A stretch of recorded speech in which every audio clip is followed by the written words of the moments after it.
à cette présence du diable, qui est partout dans une proportion de 74 Père. Ah, puis il est ailleurs aussi. Les 74 ont parlé pour eux-mêmes, il y a les autres aussi. Lesquels? Même ceux qui n'y croient pas sont obsédés du fait qu'ils y ont déjà cru. C'est un monde parce qu'il faut dire que nous n'avons pas posé le problème. Pour une fois, les Québécois ne sont pas responsables de la présence du diable. C'est une question tragique qui appartient à toute l'humanité. Je ne veux pas élargir le débat, là. Et c'est le bien et le mal, en fait. C'est le problème du bien et du mal, et puis l'humanité, et surtout en particulier les gens ordinaires du peuple, ils ont absolument raison, veulent localiser le bien, veulent personnaliser le bien et personnaliser et localiser le mal. C'est comme si ça prenait un responsable du mal et un bon compagnon pour le bien. Oui, mais il y a plus que ça. Je pense que dans la mentalité du peuple ordinaire, vous savez, le diable, il est dans le Deutéronome, c'est 600 ans avant le Christ, il est dans Tobie, il est plutôt dans Job, il est dans David, dans les textes sacrés de chez les Juifs, il est en Orient aussi. Ce n'est pas un personnage que nous avons créé. Mais ici, au Québec, nous l'avons coloré un peu, c'est-à-dire il a servi... On en a mis. On en a mis plus qu'il en fallait pour nous aider, peut-être, comme le deuxième témoignage tout à l'heure, à ne pas aller en enfer trop vite. Alors, en ayant peur du diable, j'avais davantage peur du mal, donc je faisais tout mon possible pour faire le bien. Donc, à ce moment-là, la peur du diable devenait, en quelque sorte... Un moyen de contrôle de mon comportement. Exactement ça. D'où, ici, moi, je pense, par rapport au Québec et d'autres vieux pays comme l'Italie, comme l'Espagne. L'Espagne, oui. Des pays super catholiques, comme diraient les jeunes, ont quelquefois chargé la présence du mal et oublié peut-être que le bien était supérieur au mal. Et c'est ainsi que nous retrouvons avec des diables extraordinaires au Québec. Jean Duberger pourra vous en parler mieux que moi, mais je vais le citer, ou du moins je vais emprunter tout ce qu'il dit. Des diables qui, c'est fini l'histoire du serpent de la Genèse. Ici au Québec, on l'a personnifié, un personnage en noir, et puis hideux. À un certain moment, il est lié au bestiaire avec une grande queue. Oui. Et puis, il y a des fourches dans les mains.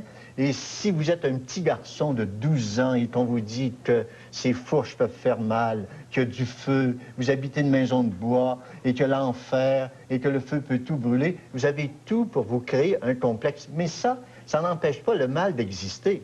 Le mal existe.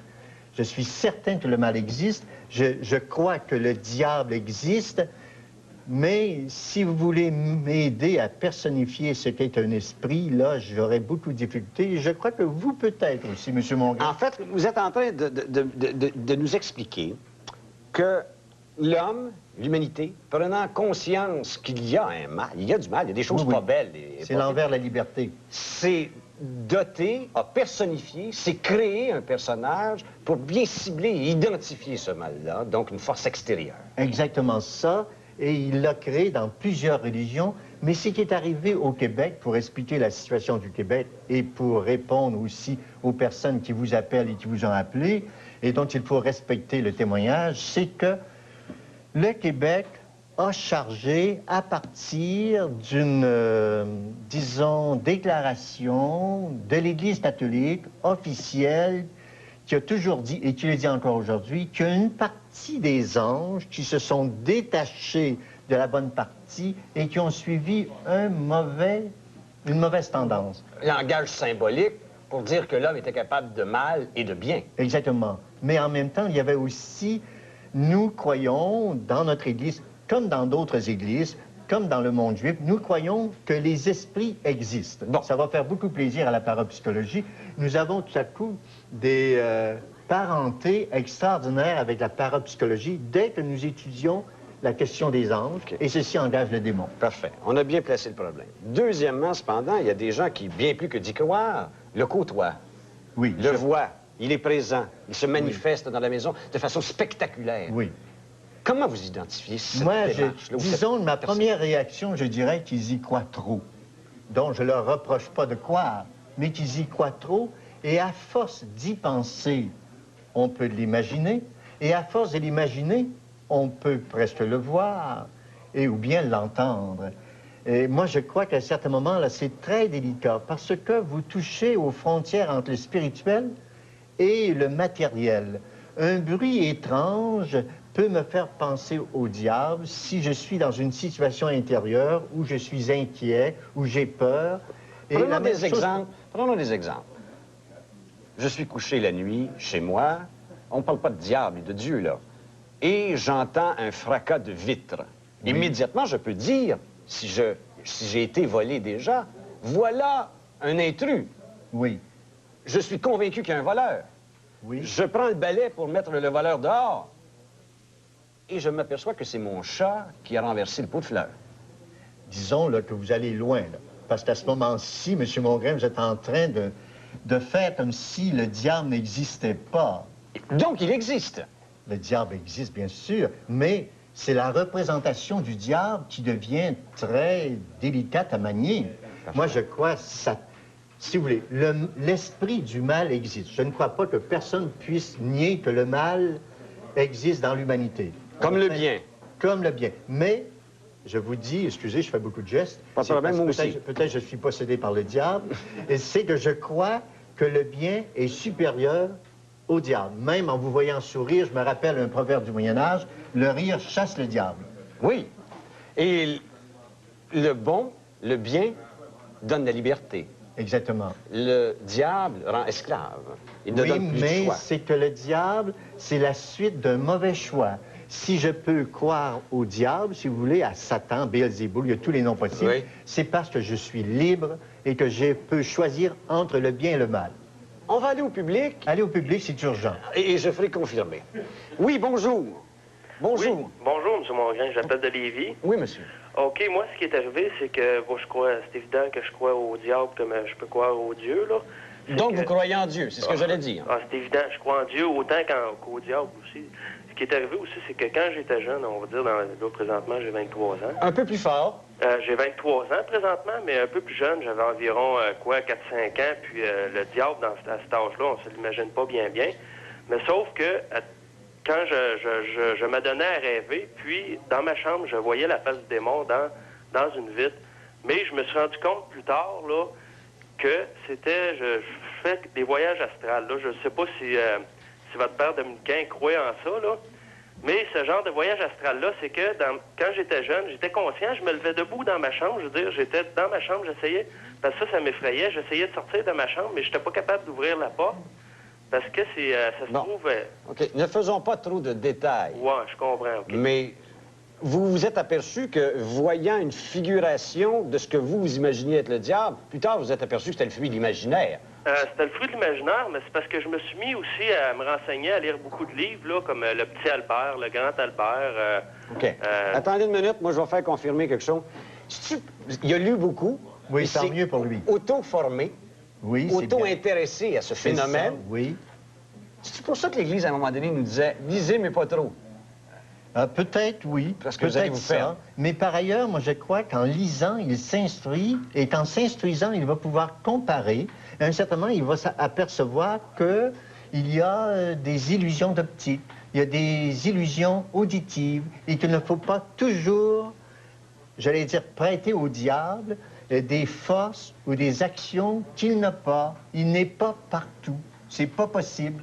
Il faut Donc, ségrégationner les manifestations. oui, et puis il faut être capable d'être assez fort pour croire que moi, c'est un moi collectif bien sûr, Oui, oui. que je suis plus fort que l'esprit du mal et qu'en moi, l'esprit du bien l'emporte sur l'esprit du mal.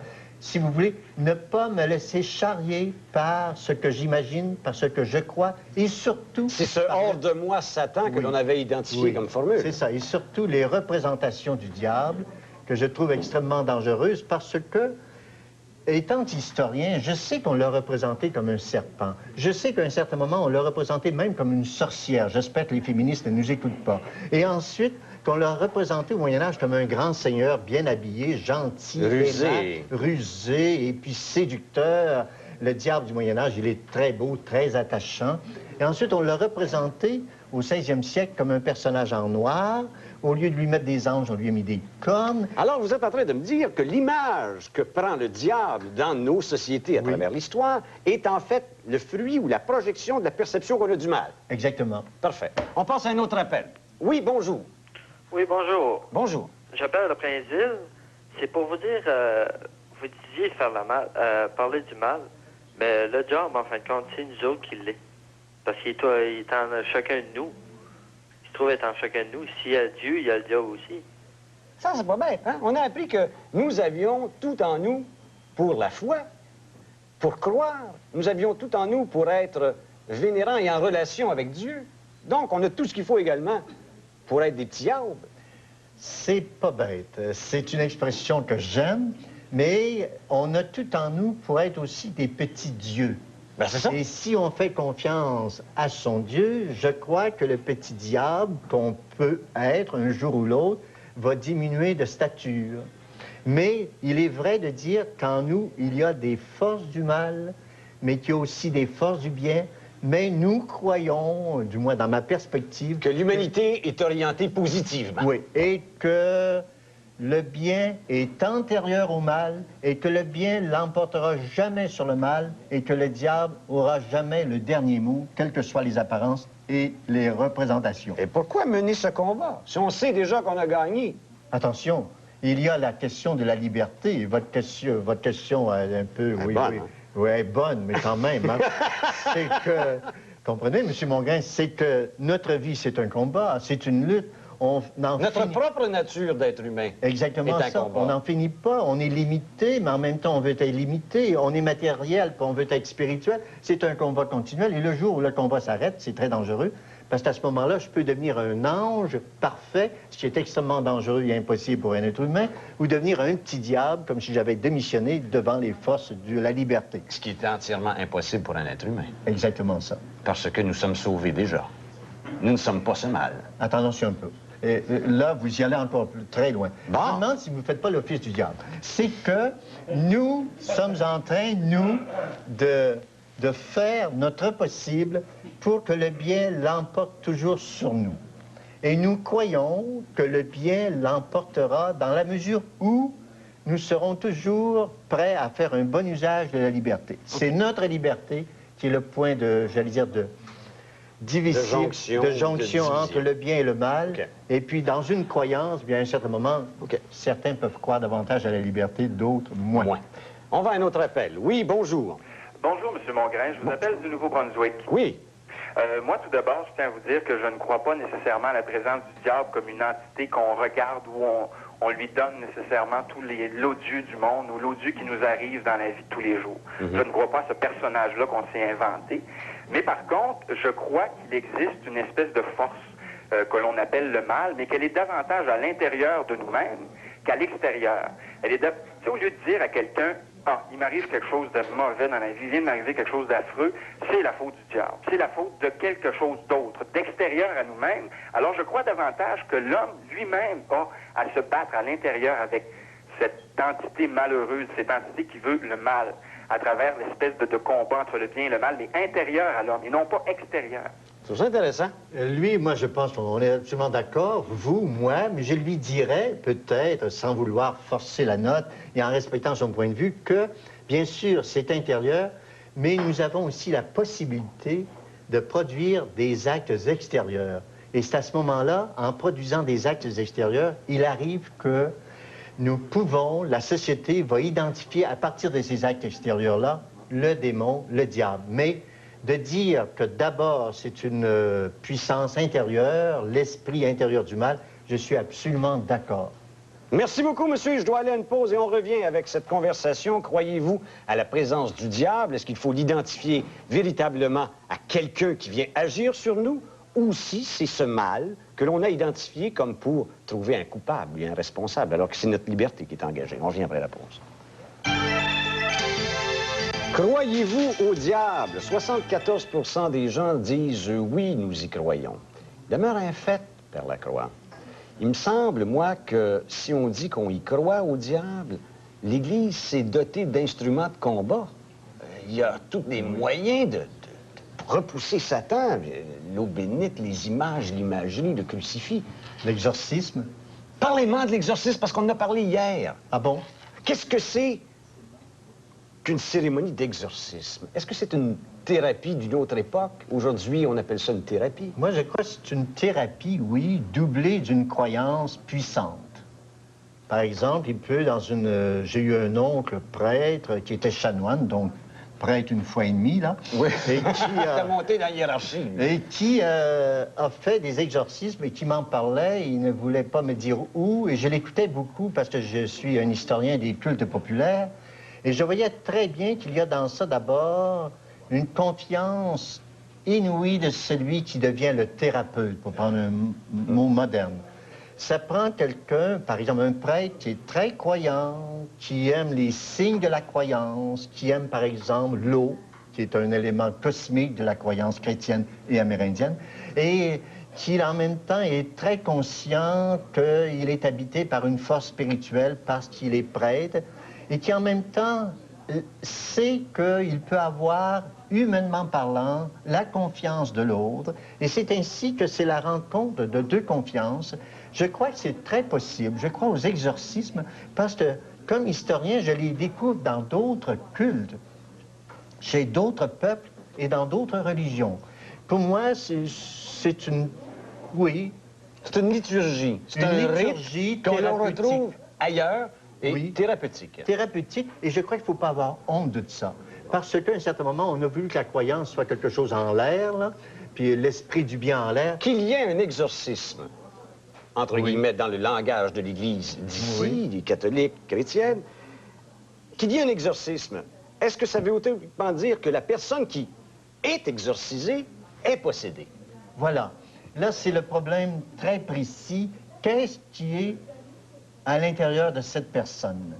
Je dois vous dire, d'après une grande expérience, moi aussi, j'ai rencontré des gens qui me semblaient possédés, pour prendre votre mot, par des forces négatives, comme je dirais, par des ondes néfastes. J'ai vu des personnes extrêmement troublées dans leur être, même physique, à cause d'une peur intérieure. Et le psychiatre appellera ça hystérie, névrose. Ça, oui, mais je crois qu'il faut respecter les personnes qui ont ça parce qu'elles existent.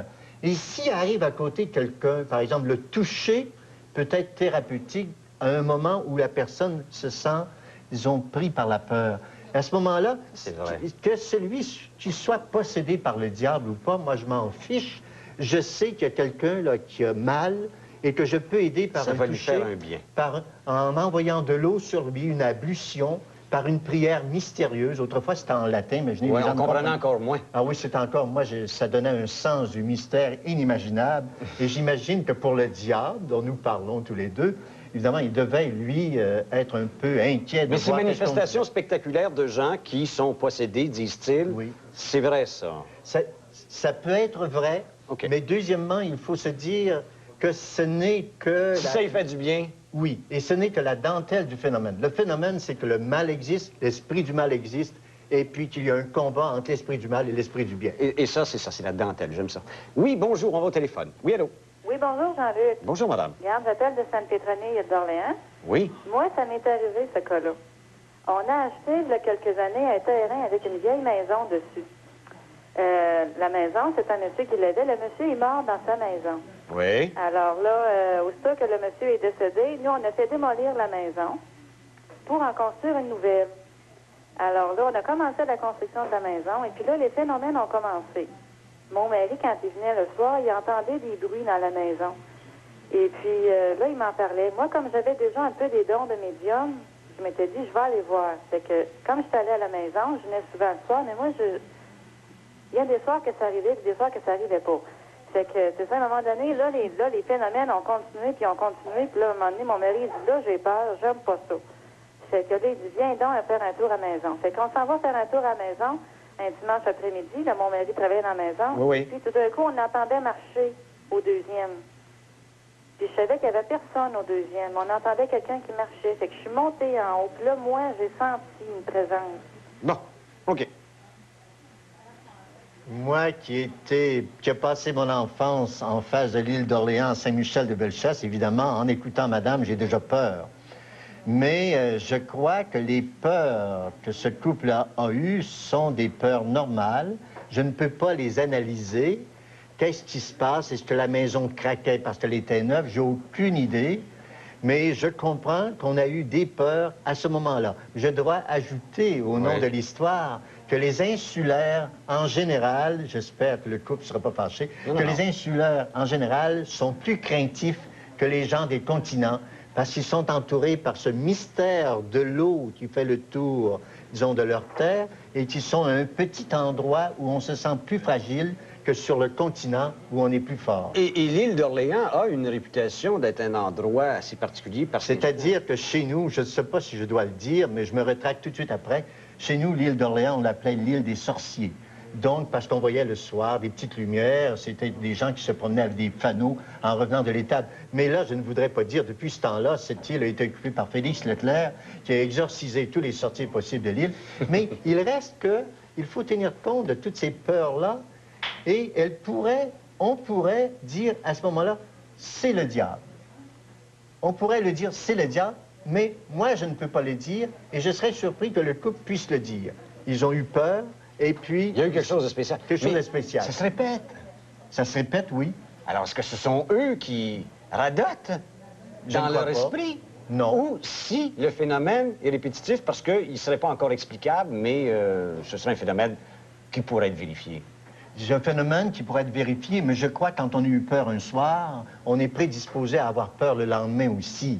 Je crois que la peur elle-même engendre la peur. Ça ne diminue pas le fait qu'ils ont eu peur. Non. Mais la peur engendre la peur. OK. Merci beaucoup, madame, de votre témoignage. On s'explique ça un peu. On va aller à un autre appel. Oui, bonjour. Oui, bonjour, M. Mongrain. Bonjour. Moi, je crois pas au diable. Parce que je me dis que les comportements sont associés à, justement, notre enfance, à toutes sortes de phénomènes là, qui viennent interférer là-dedans. Je pense pas que le diable a à jouer ou le bien. C'est toute une perception de l'individu par rapport à sa position dans la vie ou peu importe. C'est très humaniste comme Oui, vision. c'est une perception psychologique intérieure et je crois que quelqu'un est capable intérieurement, avec un bon ego, comme on dit là, de se dire non, tu n'existes pas, je suis plus fort que toi, donc le bien est supérieur en moi au mal que les autres supposent. C'est une position qui m'apparaît honnête. Est-ce qu'on peut croire en Dieu sans croire au diable? Ce serait difficile parce qu'à moins que je croie à un Dieu anonyme, dès que j'entre dans le Dieu judéo-chrétien ou le Dieu musulman, je crois qu'à ce moment-là, ce Dieu-là, dès les débuts, selon les récits antiques, les récits sacrés, dès les débuts, il y a une mise en scène extraordinaire, mythologique, oui, mais qui raconte quand même des choses qui signifient beaucoup. Il y a une mise en scène entre les forces du bien, antérieures, encore une fois, et les forces du mal. Dans le judéo-christianisme... Monsieur, vous ajoutez quelque chose à votre commentaire? Non. Est-ce que vous, Dieu, ça veut dire quelque chose? Ça l'a déjà dit quelque chose, mais en ce moment, non. Je peux plus adhérer à ça parce que je me dis, si j'étudie un petit peu la psychologie, comme je vous dis, Dieu a notre position dans la vie, notre métier, les gens qui nous entourent, je pense que c'est tout lié. C'est contextuel, si on peut Oui, je dire. crois que... Absolument. OK. Ce monsieur-là est honnête avec lui-même. Je crois qu'il faut absolument respecter cela. OK. Croyez-vous au diable? Oui, bonjour. Oui, bonjour, M. Mongrain. Bonjour. Bonjour, j'appelle de Sorel, j'ai 23 ans, je suis père de famille très normal, catholique pratiquant. Oui. Moi, je vous dis que personnellement, je crois à Satan, surtout ce que je trouve alarmant, c'est que je crois à l'œuvre de Satan, en fait. Puis les exemples que je peux vous donner rapidement, là, c'est que je crois à Satan du point de vue la désacralisation de Vatican II, avec Vatican II, l'évolution des mœurs sexuelles, les tentations apportées à tous les chrétiens de la part des religions orientales, encore le contrôle des États par certains organismes maçonniques. Bon, OK, là, on s'en vient, là. Là, on s'en vient. Là, vous êtes en train de me dire que socialement, Oui. culturellement, voire même politiquement, l'orientation de l'humanité est gérée par le mal, gérée par Satan. Ben ça, disons que c'est évident depuis toujours, parce que c'est prédit pour l'Apocalypse, puis disons, je veux pas être alarmiste non plus, ni passer pour un témoin de Jéhovah, sauf que c'est évident que le but principal de Satan, logiquement, c'est la destruction du christianisme, de tout ce qui est apporté par le message du Christ. Voilà. À l'intérieur du discours chrétien. À l'intérieur du discours chrétien, voilà quelqu'un qui va au bout de sa croyance en Satan et qui, à ce moment-là, est attiré par le fait qu'il y a ici et là des faits, des événements qui lui donnent raison. Ce qui est vrai que si on commence à regarder avec une lunette particulière tous les événements qui arrivent, je pourrais dire, moi aussi avec monsieur, que nous sommes sur la route apocalyptique où il y a une grande mise en scène entre le bien et le mal. Sauf que peut-être il y a d'autres textes bibliques qui disent qu'il ne faudrait peut-être pas séparer tout de suite le bien et le mal, comme disait le Christ. Il faut ne pas éteindre la mèche qui fume encore et croire qu'au moment où le mal fait son œuvre, le bien aussi travaille aussi fort et même peut-être plus fort que le mal. Mais c'est dans notre nature, ça, un peu, comme être humain, d'être assez pessimiste et de dire ça va mal, ça va mal, ça va bien mal. Écoutez, dans une situation actuellement difficile, j'écoutais tout à l'heure les nouvelles avec le chômage ici et là, je crois que quelqu'un qui est engagé dans la vie actuelle n'entend plutôt que des mauvaises nouvelles, des nouvelles d'accidents et tout cela, et qu'il est naturellement porté, pardon, pas naturellement, j'oserais dire, sociologiquement, culturellement, c'est le mot, porté à devenir pessimiste. Et là, le diable, lui, c'est son terreau. C'est son territoire précis. Je ne veux pas dire que ces gens-là que nous sommes habités par le diable, mais il y a un terreau qui permet aux forces du mal... Dans un contexte X, il est plus facile d'identifier immédiatement que ce qui va mal est exactement diabolique. Ça. Chaque matin, il y a une série d'accidents, mais je pourrais dire qu'il y a des millions de personnes qui n'ont pas eu cet accident-là. On s'arrête pour une pause et on revient avec cette discussion. Croyez-vous au diable? Y êtes-vous instrumenté? L'avez-vous rencontré? On revient aux appels téléphoniques. Oui, bonjour, mon grain de sel. Oui, bonjour. J'appelle de Montmagny. Oui, monsieur. Moi, je peux vous dire que qui croit en Dieu, croit au diable. Car si on se fie au Nouveau Testament et à l'Ancien Testament, ce qui est écrit, il y a vraiment des présences qui ont été vues, puis que... donc Jésus lui-même guérit des possédés, puis il y avait manifestation devant témoins, même que Jésus a déjà parlé à des démons. C'est pour ça que je crois vraiment là, que ça peut arriver, même encore de nos jours. Si c'est arrivé à cette époque-là, ça peut arriver aujourd'hui encore.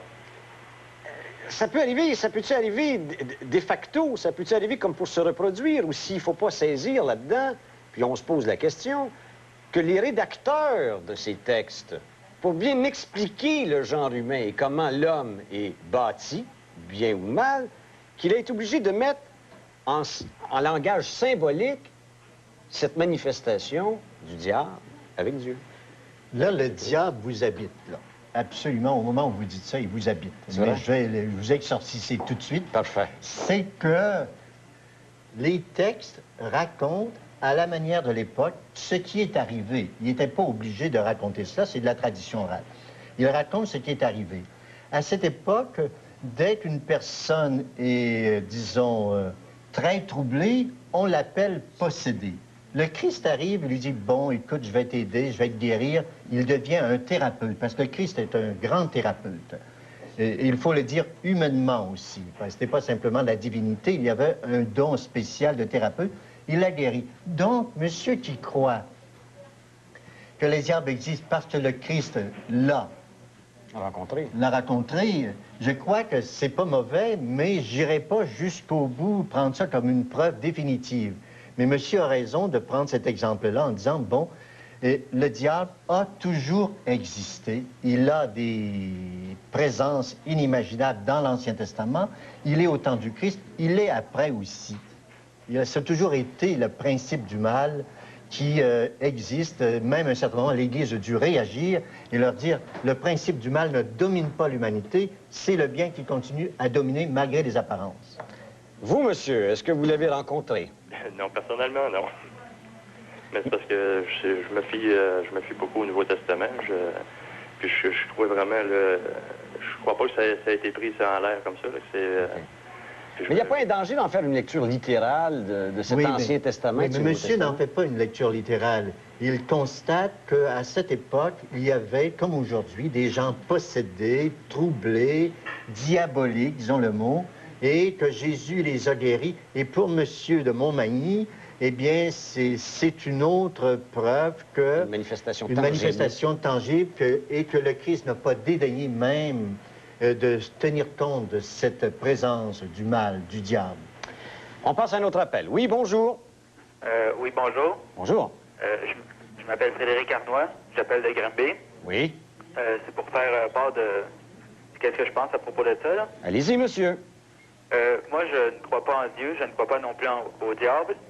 Je crois plutôt qu'il y a deux entités qui n'ont pas nécessairement de personnalité, qui sont, comme dans la Bible, ils disent, un peu partout, puis ils représentent eux autres mêmes dans toutes les religions, le Dieu et le diable, sauf que moi, je leur donne pas de nom, puis que ça serait plutôt représenté par l'homme est composé d'un corps et d'un âme. L'âme, quand le corps meurt, sort du corps, et Là, vous êtes en train de vous bâtir votre système, là. oui, parce que les religions, c'est tous des systèmes qui ont été bâtis un peu par les hommes. Parce que dans toutes les religions, il y a au moins un Dieu. Oui, mais vous dites ça, et par contre, la religion chrétienne catholique, c'est une religion révélée. C'est dans le corpus de sa foi et de son message.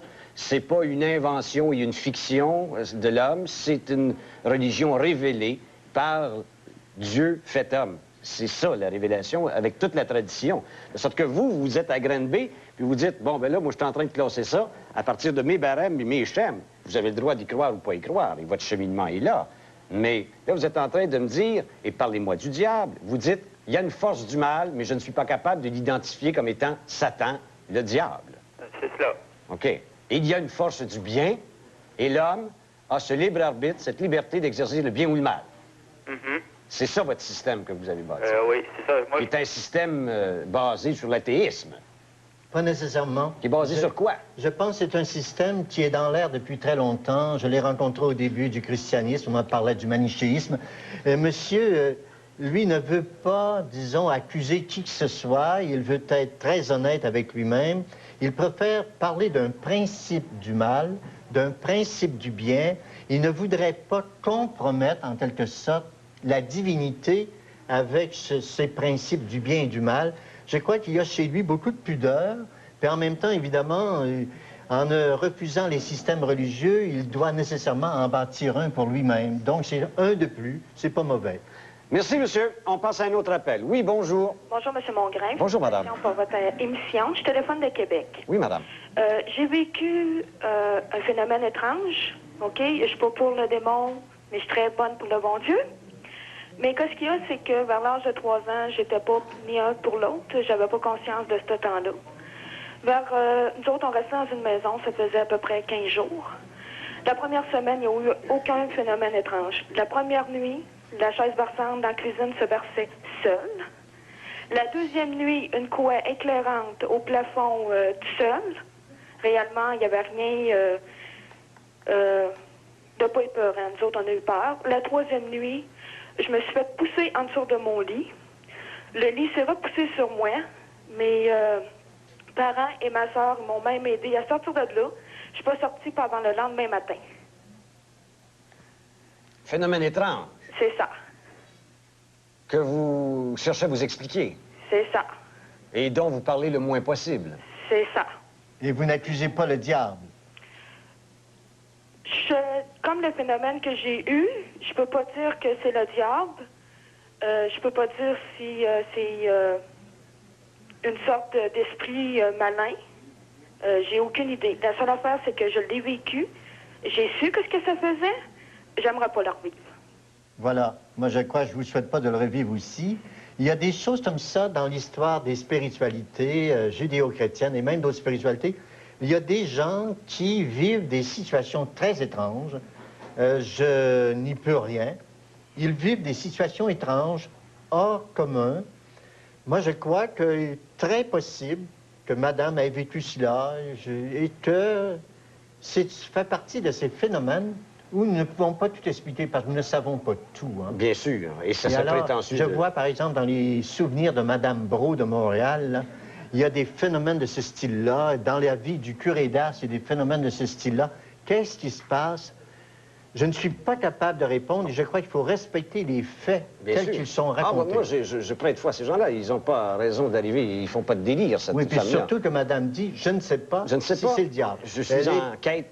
Parfaitement honnête, je crois. Cependant, de faire du phénomène, et madame ne le fait pas, de faire du phénomène qu'elle a vécu, qu'elle dit être convaincue, c'est ça qu'elle a vécu, elle était témoin de ça, de faire de ce phénomène, de cette réalité qu'elle a vécue, une présence satanique, faire cette connexion rapide, est-ce que ça, c'est pas dangereux? C'est très dangereux, parce que si madame partait et qu'elle racontait à tout le monde ce qu'elle a vécu, je suis assuré qu'au bout de quelques mois, il y aura d'autres personnes qui croiraient avoir vécu la même chose, ou du moins des événements similaires. Il y a une contagion, comme une volonté de rencontrer ce mystique-là. Ouais, il y a une contagion du merveilleux, et puis là, il faut faire bien attention, d'où le respect que j'ai pour la prudence de madame, qui n'a pas voulu accuser ni le diable, ni les anges, si vous voulez. Elle a simplement demeuré là, ça arrive, il faut le savoir. La parapsychologie nous enseigne beaucoup de choses aussi, en exagérant un peu quelquefois, mais madame, elle, je crois, ce qu'elle dit, c'est vrai. Merci, madame, de votre témoignage. Très bien. On passe à un autre appel. Oui, bonjour. Bonjour, monsieur Jean-Luc. Bonjour. Je m'appelle Hadi de Montréal. Oui. Je suis de confession islamique. Oui. Et donc, l'approche que je vais, comment dirais-je... Vous allez nous expliquer, privilégier. C'est ça. Bon, alors, le diable, dans le sens où on l'entend à l'heure actuelle, ok, c'était pas c'était pas, disons, le diable, comment dirais-je, au sens du Coran, d'accord? Parce que le diable, avant, c'était pas le diable, c'était l'ange préféré de Dieu. Et quand Dieu a donné vie, a créé Adam et Ève, alors il a réuni tous les anges, y compris, bon, le diable actuellement, ok, et puis il leur a demandé d'exprimer leur allégeance à Adam et Ève. Mais le diable a refusé. Et c'est là où, disons que, bon, il a été, comme qui dirait, puni. Éliminé, okay. chassé. Chassé, exactement. Mais seulement il a fait tout ce qui était maléfique comme pouvoir pour justement faire chasser Adam et Ève du paradis. Ok? Bon, alors, le diable au sens de l'islam, comment dirais-je, c'est un être maléfique. Mais comme a dit le père, il s'agit d'une... comment dirais-je là? Il s'agit d'une source d'exception. C'est-à-dire la majorité, elle est bonne. Et le mal, il est dans un contexte exceptionnel. Minoritaire voilà. Et exceptionnel. Bon. Je laisse commenter. Ce que monsieur vient de dire, moi, je l'endosserai complètement. C'est une manière, j'allais dire, grandiose et véridique, à mon avis, de raconter la première histoire, si on peut parler ainsi, du mal. Et ce que l'islam nous enseigne précisément, c'est le même contexte où il y a une force du bien qui est devenue tout à coup une force du mal, cet ange préféré. Ce que j'aime dans la manière dont monsieur a raconté, c'est que je sens très bien que le bien va continuer à faire son œuvre malgré tous les déboires que l'ange du mal voudrait accomplir. On s'arrête pour une pause. Merci, monsieur, de votre intervention et de cette rencontre d'une vision par l'islam et de cette vision judéo-chrétienne également. On s'arrête pour une pause et on revient avec d'autres commentaires et de vos appels. On poursuit avec vos appels et vos témoignages. Oui, bonjour. Bonjour, Luc. Je suis Sylvain, j'appelle de Saint-Hyacinthe. Oui. Bon, moi, la question du jour, disons, je ne crois pas au diable comme tel, sauf que je sais qu'il existe. Je crois en Dieu. D'accord? Mais là, si Dieu existe et si le diable existe, pourquoi que Dieu ne fait pas une bouchée du diable et ne règle pas les problèmes dans ce monde de souffrance et de... S'il est si fort que ça, pourquoi nous laisser avec ce trouble? C'est parce qu'il nous laisse libres dans notre propre nature d'homme en cheminement. Oui, mais c'est bon, parce que moi, au début, j'ai pas osé le faire. J'aurais dit, si vous m'aviez posé la question, croyez-vous au diable? J'aurais dit comme monsieur, je sais que le diable existe. Je sais que le mal est souvent personnifié et que le mal est souvent localisé, les enfers, les démons en noir, en rouge. Je sais, j'ai pas besoin d'y croire, en un sens. Ma formation d'historien me rassure. Mais ce que monsieur dit, là, Et si si Dieu devenait Saddam Hussein, si vous voulez faire régler tout d'un coup, là, je crois que ça serait embêtant pour notre liberté. Et Dieu qui a fait la liberté, il l'aime tellement qu'il ne peut pas nous laisser sans liberté, parce qu'à la liberté, c'est un autre sujet là, pour vos interrogations. Sans liberté, il n'y a pas d'amour. Et pour Dieu, c'est l'amour qui est essentiel. Et l'amour doit s'exercer librement. Oui? Est-ce que si Dieu est le créateur et Satan fait partie du monde dans notre univers, est-ce que Dieu est le créateur de Satan? Non. C'est-à-dire, Dieu a fait les anges, il les a fait tous bons. Je pourrais même citer monsieur de l'islam tout à l'heure. Et libre. Et libre, et qu'il a fait un ange, des anges particulièrement intelligents. C'est notre croyance qui est basée sur la Bible entre nous. Et qu'à un certain moment, il y a des anges qui se sont détachés du grand contingent et qui sont devenus mauvais. Dieu ne peut pas vouloir le mal, c'est pas possible. Ça serait pas un outil de travail à ce moment-là qu'il a mis sur pied pour nous faire cheminer, pour nous faire avancer? J'aime beaucoup le mot outil de travail parce que ça implique une certaine liberté pour nous. Mais un agir pour nous. Un agir pour nous. Je crois que le mot outil de travail qui me fait poser des points d'interrogation m'intéresse. Merci, monsieur, de votre commentaire. Merci. On passe à un autre appel. Oui, bonjour. Bonjour, monsieur Mongrain, ça va bien? Bien, merci. Oui, c'est Michel de Pointe-aux-Trembles qui parle. Oui. Oui, monsieur Mongrain, moi, ce que j'aimerais poser comme question, c'est évidemment pour gagner son ciel, comme vous avez dit, il faut faire le bien. Mais pour faire le bien, il faut connaître le mal. Donc, il faut connaître le diable ou être un peu en diable pour mériter un peu notre ciel. C'est à peu près ce que je vois comme allusion.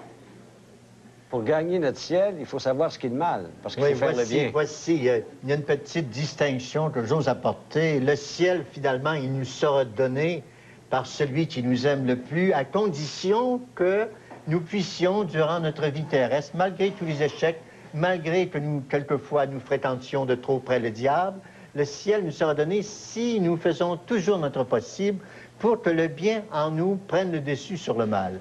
Mais pour le ciel, je regrette qu'on a employé cette formule longtemps au Québec. Le ciel ne se mérite pas comme ça, comme on mérite un... C'est pas une récompense. C'est pas une récompense. Le ciel nous est offert par Dieu. Le Christ est venu pour cela. Et c'est à nous à faire un bout de chemin pour qu'il y ait une rencontre. Et Père Benoît, si vous arrivez et vous ne savez pas que voler est mal et que vous volez, pouvons-nous aller au ciel si on meurt dans un accident ou on vient juste de voler, mais on ne sait pas que c'est mal? Notre ignorance de ce qui est bien et de ce qui est mal. À ce moment-là... Est-ce que nous sommes coupables? Non. Parce que pour que le mal soit mal dans l'ordre moral où monsieur le pose, il faut qu'il y ait connaissance et qu'il y ait une connaissance vraiment aussi, qu'il y ait une volonté de faire le mal. Une intention. Une intention, et puis d'aller au bout de son intention. Il est souvent, dans le cas que le donne monsieur, là, il est souvent très difficile d'aller au bout du mal, parce qu'on est souvent rejoint aussi par le bien. OK. Merci, monsieur, de votre questionnement. Merci, monsieur Mongrain. OK, au revoir. Oui, bonjour, mon grain de sel. Oui, bonjour. Bonjour. C'est parce que moi, là, j'aimerais poser une question au père Benoît. Ben, faites votre commentaire. Dites-moi si vous croyez au diable. Moi, non. Bon. Ensuite. OK, c'est parce que j'ai une de mes amies qui a le livre Papa des cieux. Ça s'appelle Mon petit papa des cieux. Et puis, elle a lu ça, puis après qu'elle l'a lu, elle s'est pitchée en bas d'un deuxième. Puis un autre de ses amis, ben lui, s'est pendu dans le garde-robe. J'aimerais savoir si ce livre-là, c'est dangereux, oui ou non, puis si ça correspond avec l'histoire du diable.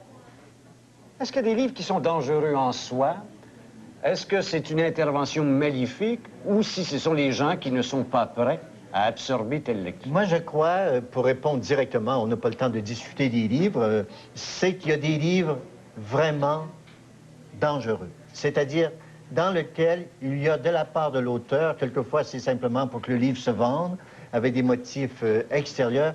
Il y a des livres dans lesquels il y a vraiment quelque chose de mauvais, de diabolique, où on enseigne aux autres à faire des actes qui ne sont pas et qui ne sont pas recommandables, mais loin d'être recommandables. Je crois que ça existe. Et je crois qu'il y a des gens même, j'irai plus loin, vous me regardez avec des beaux yeux, et je crois qu'il y a même des gens, et c'est pas vous là, il y a même des gens qui, à un certain moment de leur vie, pour des raisons que je ne connais pas, sont quasi, sinon totalement diaboliques Ils veulent du mal, ils veulent se venger, ils veulent tuer, ils veulent faire. Mais il y a un marché du mal. Bon, on est avec les outils de travail d'un marché du mal. Ben, si ces gens commencent à bâtir de façon machiavélique des outils de mauvais messages... Non, je crois qu'il y a un certain moment dans la vie des gens et des personnes, c'est à tout le monde, des mauvais moments, et il y a des personnes qui sont vraiment, à un certain moment de leur histoire personnelle, dangereusement dangereux, si vous voulez, et qui incarnent pour moi des forces diaboliques. Mais, je continue, ces personnes ne pourraient jamais être totalement diaboliques jusqu'à la fin de leur vie, parce qu'en eux, il y a un pouvoir du bien aussi qui pourra les récupérer en cours de route. Ils sont sauvés. Oui, en cours de route. Et en cours de route, ils sont sauvés. Mais cette personne a vécu, par le biais des amis, des drames, et elle identifie que c'est suite à des lectures. Ça arrive. Il y a des livres, il y a même quelquefois certaines émissions qui, à mon avis, sont là pour populariser le mal. Comme, par exemple, ces musiques rock que l'on a dit sataniques, ça aussi? Non, je crois qu'à ce moment-là, j'en ai écouté, puis je suis ici pour le moment, et je crois que je suis encore en possession des forces du bien, puis je suis avec vous. Eh bien, ces musiques rock, c'est tout ce genre de musique, et même films de toutes sortes, sont là pour inviter à des situations étranges. Ils sont beaucoup plus bâtis, créés, des outils pour introduire le merveilleux chez les gens qui les utilisent, et non pas pour les détruire. J'hésiterais à dire qu'il y a des musiques destructrices. Je crois qu'il y a des gens qui sont capables de mettre les autres en transe, comme il arrive quelquefois dans certains cultes du Sud. D'accord. Merci beaucoup, mademoiselle. Monsieur Mongrain? Oui. Puis qu'est-ce qu'il faudra que je fasse avec le livre? Avec le livre, je pense que... Vous le détruisez si vous voulez. Moi, j'aimerais, comme je suis un médiéviste, j'ai étudié le Moyen-Âge, j'aimerais qu'à un certain moment, si vous avez un feu de foyer, que vous fassiez une petite cérémonie tranquille, avec un verre de vin ou avec un verre de bière, et puis que vous soyez joyeuse en mettant le livre au feu. J'imagine que je dis des choses terribles, hein? Est-ce que vous faites de la censure? Non. Non, pas du tout. Non, pas du tout. Merci beaucoup, mademoiselle. Merci. Merci, au revoir. On s'arrête pour une courte pause. Je vous dis merci d'avoir accepté notre invitation, parce qu'au retour, je n'aurai eu le temps que le conclure. C'était le père Benoît Lacroix, qui, je pense, a eu un échange fort intéressant avec nous et qui nous a éclairés. Merci beaucoup, père Lacroix. On revient après la pause. Il est fort intéressant d'apprendre, en tout cas, que nous ne sommes pas les seuls inscrits dans un mouvement social, culturel ou religieux à se questionner sur ce bien et ce mal. Il y a cette identité de la présence du mal incarnée dans Satan, par exemple. Ça existe et on l'a vu par un des témoignages, le père Lacroix nous l'a confirmé, que dans bien d'autres cultures et d'autres religions, il y a ces manifestations du mal qui s'incarnent ainsi dans un nom, un personnage. Je pense que la nature humaine aussi a besoin de cibler et de restreindre pour bien identifier dans des personnages tout à fait particuliers. Cependant, l'Église, notre Église à nous, culturellement et historiquement, a toujours été très prudente en rapport avec ces phénomènes spectaculaires, tant du bien que du mal. Le miracle, on n'y crie pas comme ça au miracle immédiatement. On ne canonise pas et on ne rend pas saint comme ça et automatiquement. Et ainsi, donc, on ne donne pas toute la crédibilité et la place de la manifestation du mal comme ça, tout autant automatiquement. Il y a là une quête de sens, il y a là une recherche, il y a là un cheminement de la liberté des gens en rapport avec leur foi et leurs agirs dans le monde, parce que c'est un message incarné qui doit travailler et qui trouve sa place de croissance ici, dans son milieu, dans sa collectivité, selon une culture, un temps et un moment. Ce qui est fantastique, c'est que tout temps et de tout moment, l'homme a toujours été dans cette recherche de sens-là qu'il a identifié dans la religion chrétienne à cet amour et à cette liberté dont il est, lui, un des témoins agissants ici-bas. Nous avons appris en 1808, de la part d'un monseigneur qui s'appelait monseigneur Plessis. Et déjà en 1808, et imaginez-vous, dans des croyances qui étaient plus inscrites dans le folklore, qu'il fallait être prudent, nous avons appris, très chers frères, que plusieurs d'entre vous, peu instruits des vrais principes de leur religion, espéraient trouver la guérison de leurs maladies corporelles dans certaines prières et impositions de main faites sur eux par des particuliers sans aveu et sans mission, dont la conduite téméraire n'est propre qu'à séduire et à égarer. Et Germaine, 80.